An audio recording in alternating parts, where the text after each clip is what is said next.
ಬಳಪ ಹಿಡಿದ ಭಗವಂತ ಇರುತ್ತಾನೆ ನಮ ಸುತ್ತ ಅವತಾರ ನಾನಾ ರೂಪವೋ ನಮ್ಮೆಲ್ಲ ಹಣೆ ಬರಹ ತಿದ್ದಿ ಬರೆಯಲು ಕತ್ತಲೆಯಿಂದ ಬಹಂತ ನಮ್ಮ ಕೈಯ ಹಿಡಿಯುತ್ತ ಕರೆದೊಯ್ದ ಬೆಳಕು ತೋರಲು ಭಯವಾಗಿ ಗದರೋದು ನಮ್ಮ ಬೆಳೆಸಲು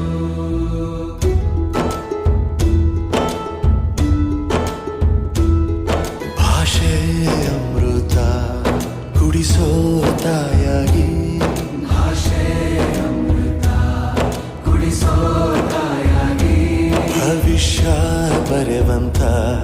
ತಂದೆ ನೋವಾಗಿ